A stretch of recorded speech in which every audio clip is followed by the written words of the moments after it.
Hello everybody, my name's Paul Tace. In this video we're going to do a quick start guide for the Mavic Air 2. Now I know what you're thinking, this is probably really outdated and I've waited way too long to do this, but I've got a comment from Pedro and he's upgrading from his Mini to a Mavic Air 2. So this video is aimed towards people that want to do that. So let's get started.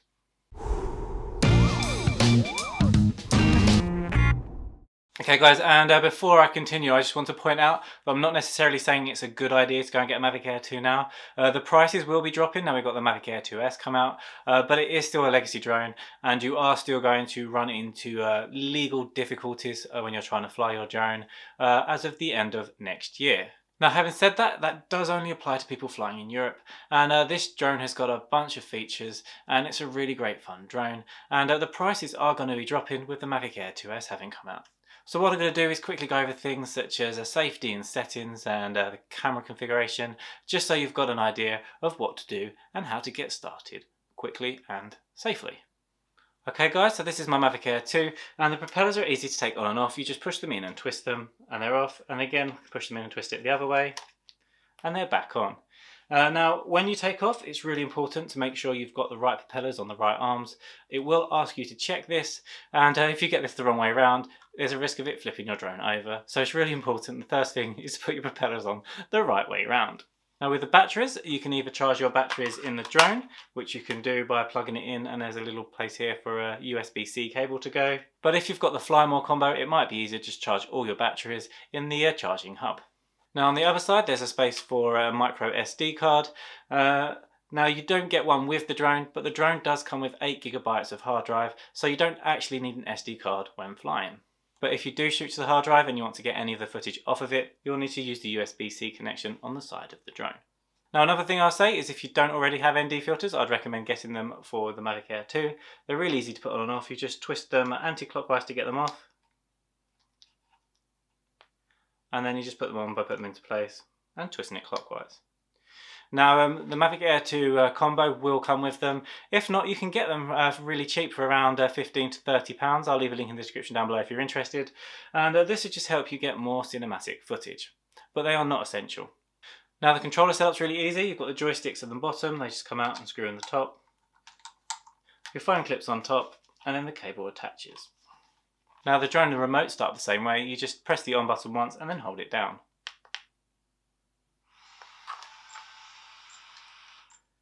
Once the drone's on, you should then put it on a level surface. And then once the drone's connected to your phone, then it's time to go and look at the safety stuff. So the first thing I'm going to do is go into the settings in the top right hand corner, and it's going to be using the DJI Fly app. So if you have got a Mavic Mini or a Mini 2, it's going to be very similar and it should be easy to navigate around. But the first thing I'm going to do when I'm setting up is I go through to the Calibrate the Compass. So you go into safety, go to compass normal and press calibrate. You then get this hint on the screen and press start. You then spin the drone around 360 degrees like this.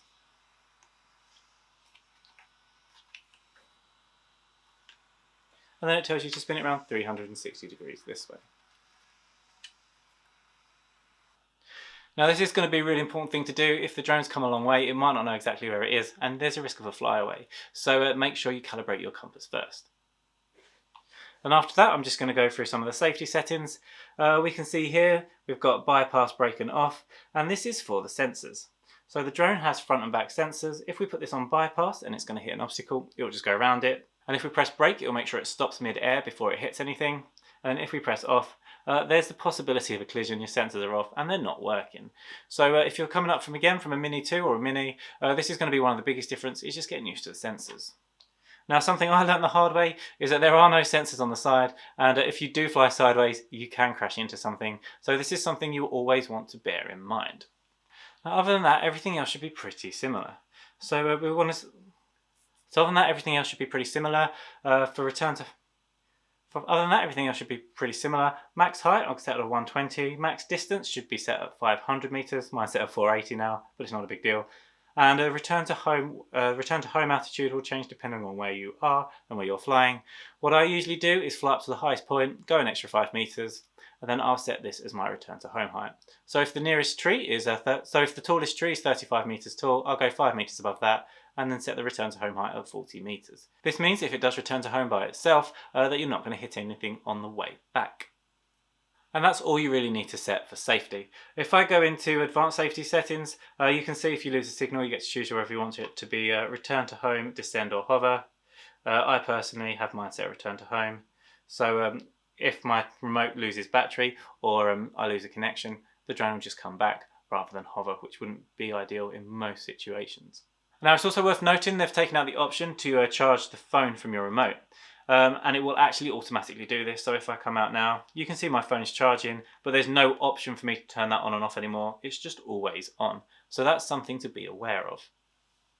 Now in terms of camera configurations and settings, this is what I usually shoot on if I want cinematic footage. So what I'll do is down the bottom right here, if it's on auto, we'll press the auto button and change it to manual. And we can see these are the settings I usually have. If we go in, I usually shoot wide 4K at 24 frames per second. This is going to mean it's going to give me the maximum resolution I can shoot at. Now white balance, I always have it on manual, and most days you're going to want this on 5500. But if it's something's looking a bit orange or a bit blue, you can adjust it to make sure it looks right. Shutter speed, I generally shoot at 1/50th of a second. It's also worth mentioning that if you're going slow motion, the slowest shutter speed you can shoot on is a 1/240th of a second. So if you don't have that option, just check that you're shooting under the right area. And then as always, I'm going to keep my ISO at 100 and shoot at the lowest possible ISO. And this is going to give us the best cinematic settings. Okay guys, now that's pretty much it in terms of the settings for the Mavic Air 2 and the safety.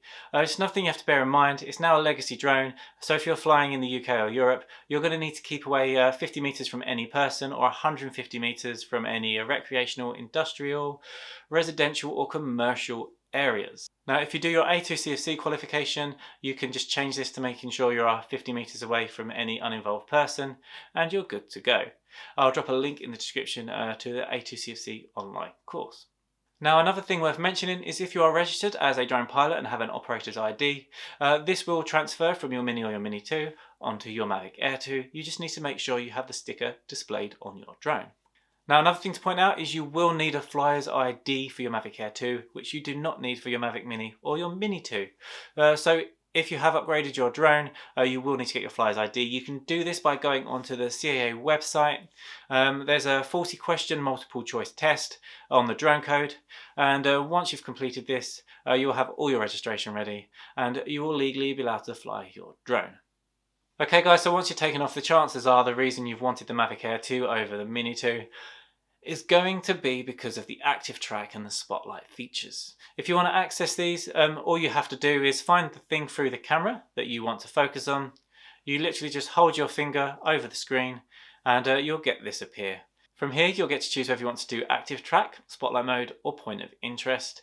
And then all you have to do is just draw a box around the object you want to focus on and you're ready to go. Now again, just bear in mind there's no sensors on the side, so if you are using active track and the drone's going sideways, it won't know if it's about to hit something. Now if you've got any questions you'd like to ask about drones, or if you've got any videos you'd like to see, I've created a website, www.paultace.co.uk, and on here I've now created a forum page so you can ask any questions and I'll do my best to answer them as quick as I can. Now if you scroll down the bottom there's also a space for the YouTube videos, and this is if anybody has any requests, so if you drop them in here I'll be able to review them and get a video done if I feel it fits with the channel. Okay guys, just one last tip if you've upgraded from a Mini to an Air 2, and that is that once you're finished with your battery, it's a good idea to charge it if it's less than 60% charged, because what it will do is it will go up to 100% and then it will bring itself down to 64% where it stores itself, which is the best way to store the batteries. Okay guys, that's it for this video. It should give you a firm understanding on how to get started with your Mavic Air 2. Go out there, have lots of fun, and I hope to see you in the next one.